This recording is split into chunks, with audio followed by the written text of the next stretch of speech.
I'm talking to Clive Hamilton here in the Charles Hotel in Cambridge, Massachusetts. And we're talking in part about his new book, Earth Masters, and about geoengineering more generally. Welcome, Clive. Pleasure to be here. Okay. I want to start by asking you if you'd give us a little overview of Earth Masters. Well, Earth Masters begins by trying to explain why we are talking about geoengineering. And we're talking about geoengineering within a small community at this point, but it'll become a much bigger community later on without doubt, is because climate scientists are extremely anxious about where global warming is going and the failure of the world community and the major polluting nations, including the United States, to respond to the scientific warnings. So they can see a situation arising in the next decades of extreme climate change where it will be too late to do anything about it. Mm-hmm. So they're saying Plan A has failed, Plan A being to reduce global greenhouse gas emissions. We can't just let things drift because it will be catastrophic, and so we need Plan B. And that's where geoengineering came from. So what is geoengineering? Well, geoengineering is a range of technologies designed to intervene in the climate system of planet Earth. They represent intentional, large-scale interventions in the climate system with a view to either counteracting global warming or suppressing some of its impacts. Okay. Now, that's presented a number of controversies because we're dealing with very large systems, but there are two, I think in your book, two general approaches to this. You list a number of different methods. Yes. Could you give us the general, the extraction and the radiation management? There are two broad types of geoengineering technologies. In total, there are perhaps 40 or 45 of them, but perhaps 6 or 8 are receiving serious attention. And they can be broken into two broad types. One is known as carbon dioxide removal, and they involve various schemes to extract carbon dioxide out of the atmosphere. For example, growing a lot of trees takes carbon dioxide out of the atmosphere, although it doesn't stay out of the atmosphere because the trees sooner or later burn or oxidize one way or another. Another method of carbon dioxide removal is to so-called air capture. So to build big metal boxes that suck air, extract the CO2 and stabilize it in some form, and then pipe it somewhere and store it underground, perhaps indefinitely. There are lots of problems, and it means building a big industrial infrastructure to counteract the effects of another big industrial infrastructure. The third kind of carbon dioxide removal method, one which is receiving a lot of attention, is known as ocean iron fertilization. And this means adding iron, which is a micronutrient, to patches of ocean where it's in short supply, and thereby stimulating algal growth, algal blooms. And when the algae grow, these tiny creatures, they take carbon dioxide out of the atmosphere or the upper layers of the water, store it in their tiny bodies, and when they die, the idea is that they will take that carbon down to the bottom of the ocean where we hope it'll stay for a very long time. The second type of geoengineering technology is known as solar radiation management, kind of an Orwellian term in a way, managing solar radiation. And as it says, the idea is to essentially try to reduce the amount of sunlight reaching the surface of the Earth. There are some simple methods like painting roofs white or roadways, but there really aren't enough roofs or roadways to make much difference. Another method is, and it's just science fiction really, is shooting a large number of mirrors into space and between the sun and the Earth, and stationing them there up in space in a way so they can be adjusted to reflect a certain portion of incoming sunlight. As I say, that's science fiction. The third scheme, which is actually the most important one, which is receiving a lot of attention and which in my view is very likely to be implemented in 20, 30 years' time, regrettably, is known as sulfate aerosol spraying. The idea behind sulfate aerosol spraying is to essentially coat the Earth, the entire planet, with a layer of sulfate particles. You would send a fleet of jets up and spray sulfuric acid into the upper atmosphere, into the stratosphere, and these tiny sulfate particles would reflect some of the incoming solar radiation, sunlight, enough to cool the Earth by a degree or so. This scheme is one which, as I say, is receiving a lot of attention, and there are some serious advocates out there for pursuing research and deployment of this method of geoengineering. All of these methods, as you describe and as have been described everywhere, address a particular system of the Earth, and the Earth's being is very dynamic, and it is comprised of multiple systems. So a hydro system, the ocean cycle system, the atmospheric system, and on, geosystems, and these are interdependent. How do you address that with geoengineering when you address one system and obviously it's going to have an effect on another system? Is that reasonable? Well, well, one thing we've learned from earth science over the last 20 years is how intimately interlocked the various systems of the Earth are. So when we're transforming the climate system, we're starting to realise that really it's not just the climate that's being transformed, but the hydrological cycle, the cryosphere, that is the frozen parts of the Earth, the biosphere, all living things, is transformed, and even the geosphere, the physical crust of the Earth, is being changed by global warming. And so some kinds of geoengineering, carbon dioxide removal, are designed to tackle climate change directly by taking out some of the carbon dioxide that we humans have put in there, taking it out of the atmosphere and storing it somewhere safe if we can find it.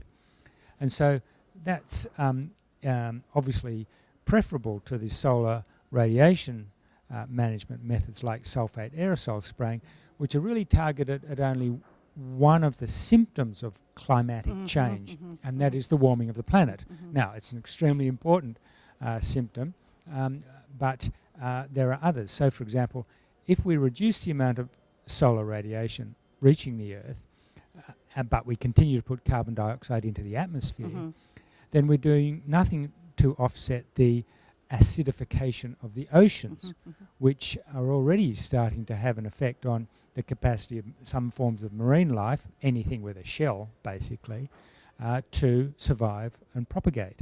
So oceans acidification is a cause of great worry, and yet solar radiation management does nothing about it. And in fact, if solar radiation management does result in humans putting more carbon dioxide into the atmosphere, because we figure, well, we've reduced warming, so what the hell, we'll just go for broke, then this will make ocean acidification worse, and then we truly are in trouble. So sulfate aerosol spraying merely suppresses warming for a while, and if we then take away our solar shield, our heat shield, then we'll find that this suppressed warming, due to more carbon dioxide into the atmosphere, comes rushing back very rapidly, and that would be devastating. Exactly. Can you explain, as you did in Earth Masters, that a lot of the people promoting and investing heavily in geoengineering are actually climate change resistors or deniers? What's going on there? Well, it's very peculiar.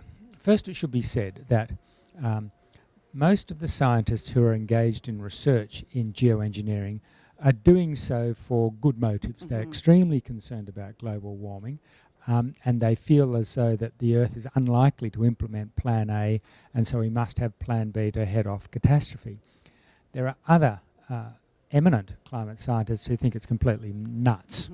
And so, unlike the strong consensus amongst climate scientists on the basic facts of human-induced climate change, where they're all in agreement pretty much.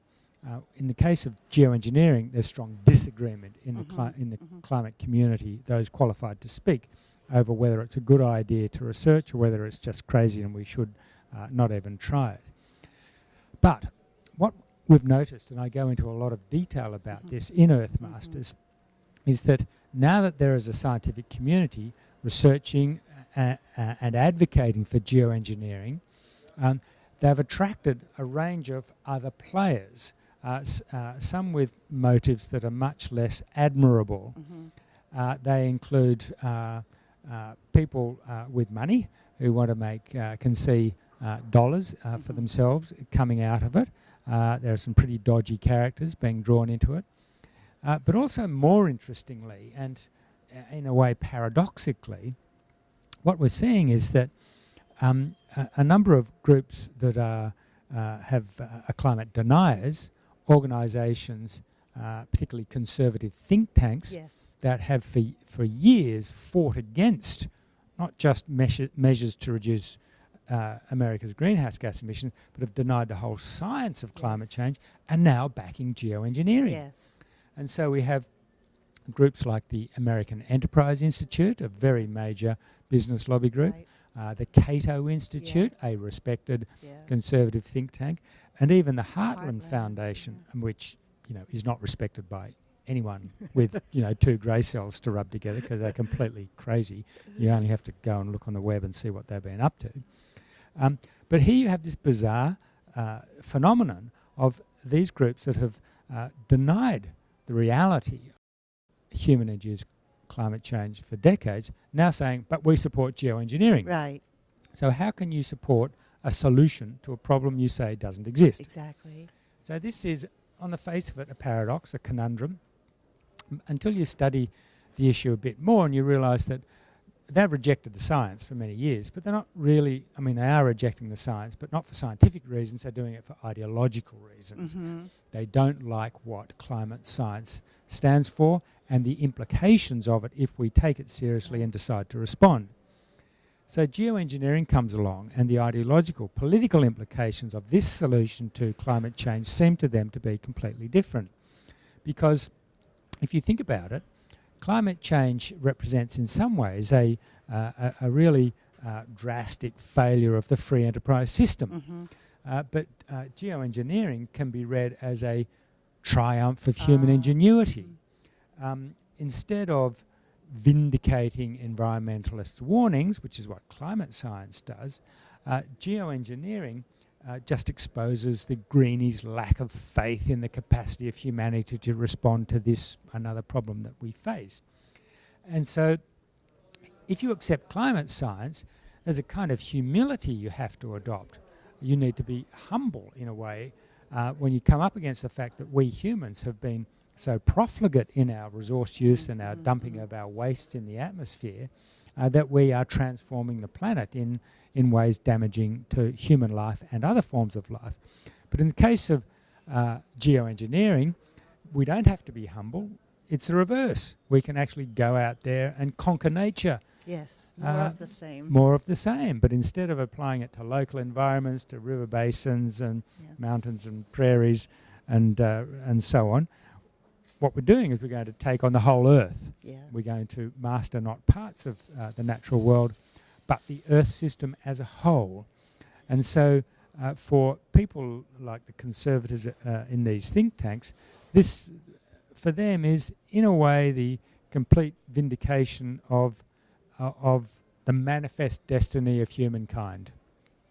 And that resolves the paradox, but it also tells you why geoengineering has great political dangers. It does indeed. You talk about the quest for all the patents, that there's absolutely, a stampede to patent every little thing in this field. What's driving that? Is it just profit? Well, this is a very worrying development that's going on quietly in the US Patent Office. Here we have scientists working away on developing geoengineering technologies, but we also find that some of the scientists work for private companies.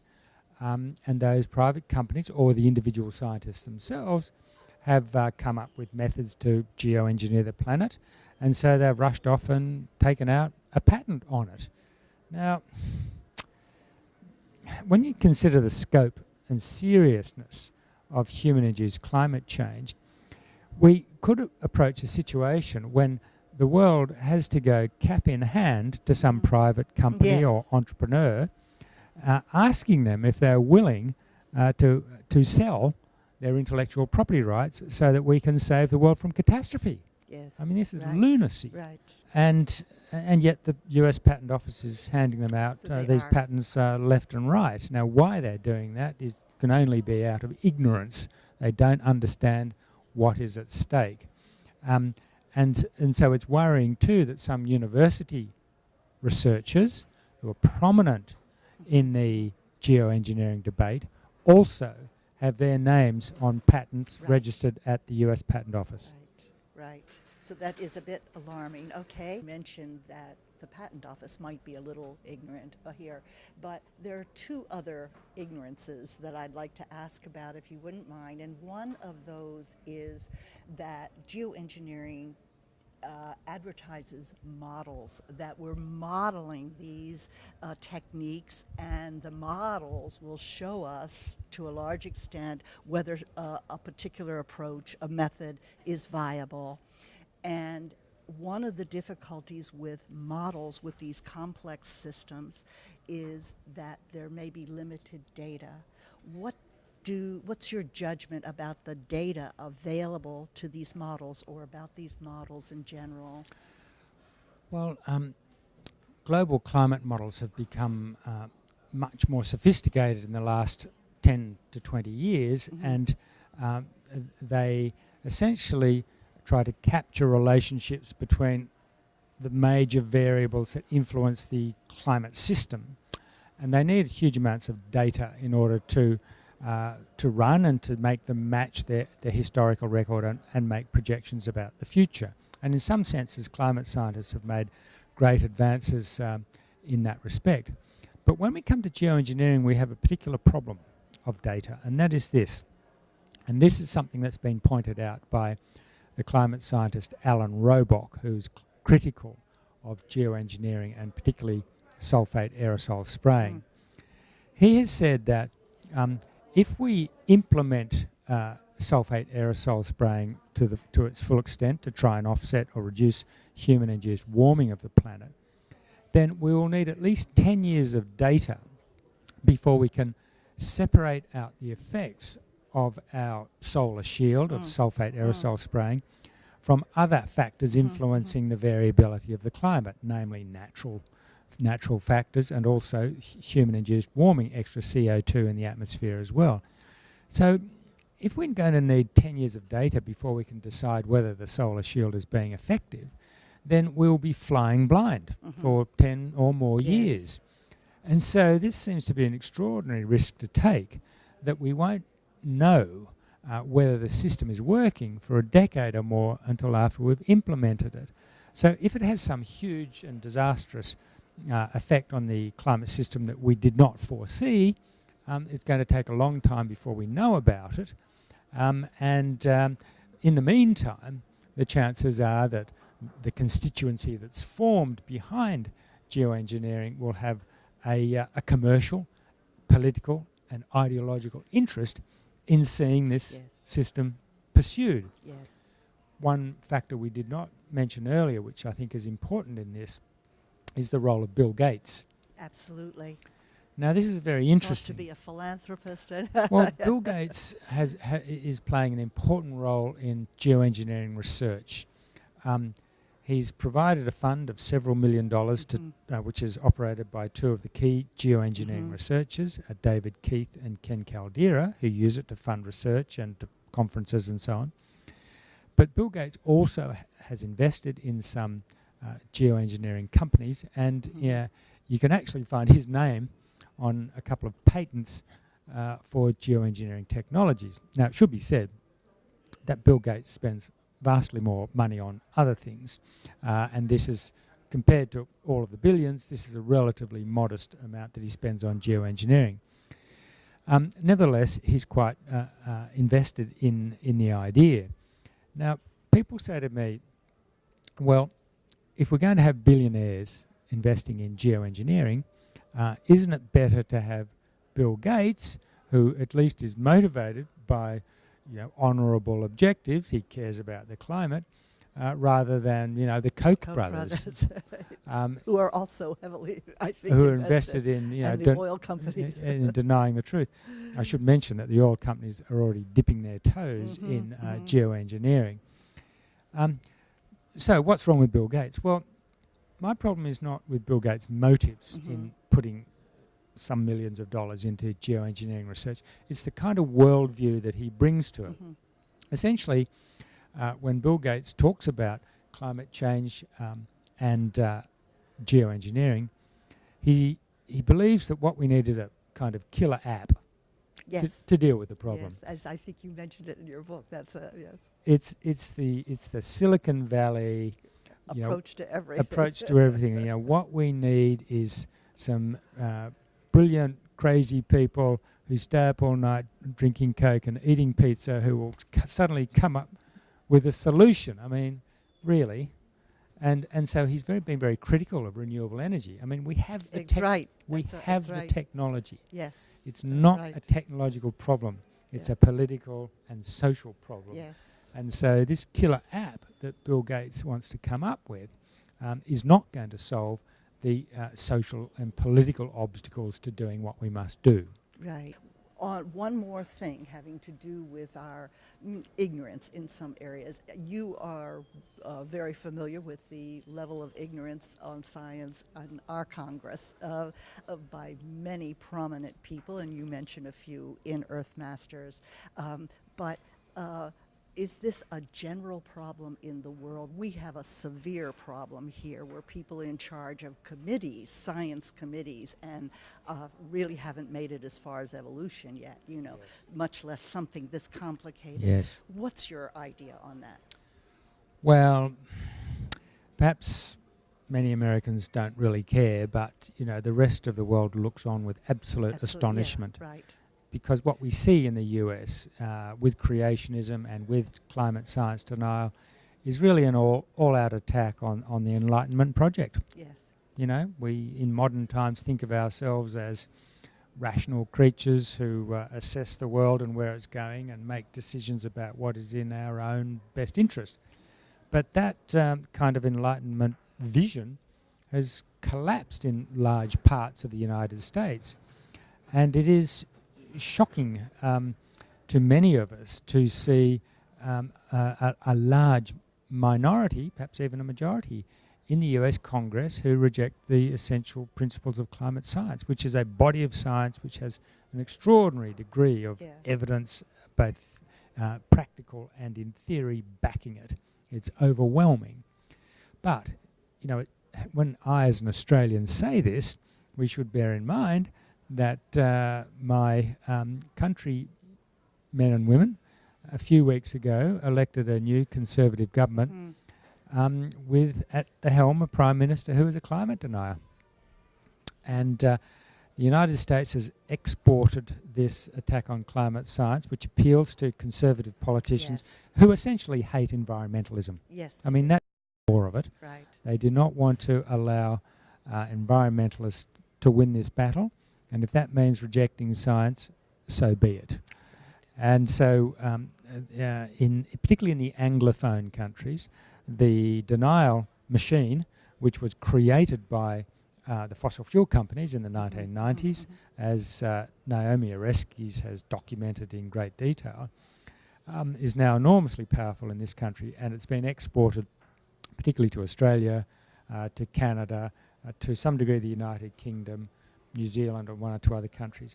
It has not penetrated very much in Europe or Japan or China or other countries, but it is now, unfortunately, tragically, a very serious political force which blocks action on climate change.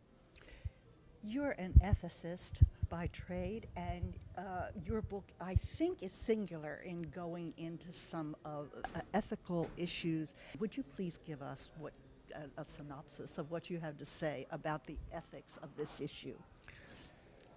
Well, the ethics of climate change, I mean, in a way, they're pretty straightforward. Mm-hmm. I mean, we have a vast array of evidence proved over and over again showing that if we don't act very, very soon, in fact, it may be too late already, then large numbers of people are going to die. And they principally going to be poor and vulnerable people initially, followed by wealthier people later on. And so that's simple, isn't it? Mm. I mean, you act, particularly when we know that taking action will not cost very much. Mm-hmm. All of the economic models that look at what it would take to sharply reduce, say, the United States' greenhouse gas emissions show that the economy would continue to grow. There'd be a very small decline in the growth rate, but barely enough to really notice. But this shift in the energy economy of the United States and other countries is blocked for political and commercial reasons. So it's an absolute ethical failure on every front. There's a lot more to it than that. Right. But you know, one interesting concept is, for example, the distinction between what's known as luxury emissions and subsistence emissions. If a gynecologist is flying to a conference in Reno and there are X tons of greenhouse gas emissions emitted as a result, does that have the same moral value as the same X tons of greenhouse gas emissions caused by a poor farmer in Bangladesh who is trying to provide survival for his family? I think most people would say, no, actually, the gynecologist flying to Reno has more moral obligation to reduce his emissions than the poor farmer in Bangladesh does. So the ethics of climate change are really at the heart of the whole debate. People say it's about the science, people say it's about the economics. It's definitely about the politics, but underneath it all, there are profound moral questions involved. Right, which you did a superb job of bringing to the front. Well, do you think we can at least contain things without geoengineering if we put all this money into alternative energy and reversing? Well, there have been a number of studies, including some from quite conservative organisations like the World Bank and the International Energy Agency of the OECD, each of which have said the world has the capacity to make this rapid transition to a low-carbon economy and eventual decarbonisation at a modest or even very small economic cost. That would mean a rapid transition to energy efficiency and renewable energy, and perhaps more nuclear as well, although of course that comes with its own problems. But they say it can be done. And there's a sort of peculiar thing going on here that people with an environmental orientation, such as myself, actually have more faith in the capacity of the market system to bring this about than the conservatives who say it will wreck the economy. Once, and we've seen this over and over, including in the United States, once the government imposes a set of rules and says, okay, you can no longer use ozone-depleting substances, you can no longer emit sulfur dioxide from your coal-fired power plants, we find consistently that industry finds a way to do it much more cheaply than anyone imagined. And there's no question that if governments were willing to impose the kind of restrictions on fossil fuel emissions that people like me have been calling for, me and the World Bank and the International Energy Agency, then the market would respond with extraordinary rapidity. It would happen. There's no doubt it would happen.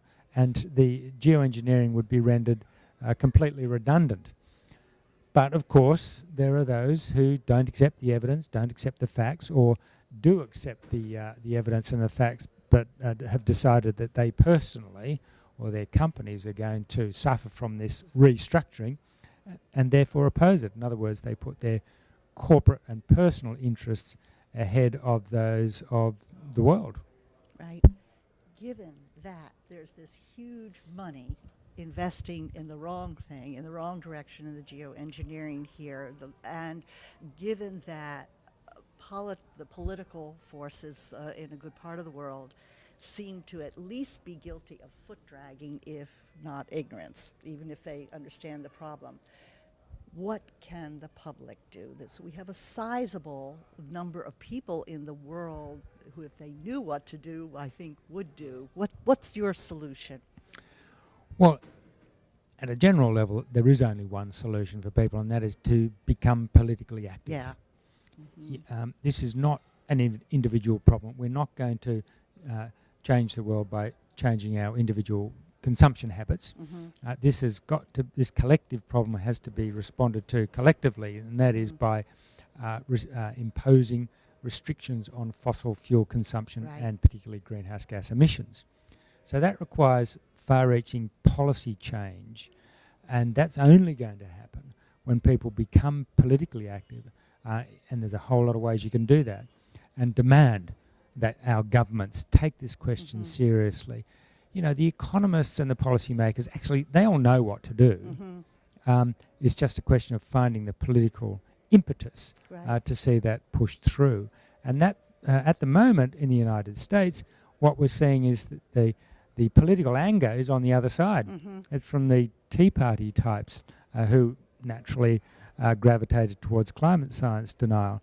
I mean, what we need is the general public to become angry and active about climate change, because it's destroying the future. It's destroying the future for their children and grandchildren. Right. Nothing matters more than that. And so we must become politically engaged and demand of our representatives that they act. And if they don't, kick them out and put in people who will. Thank you very much.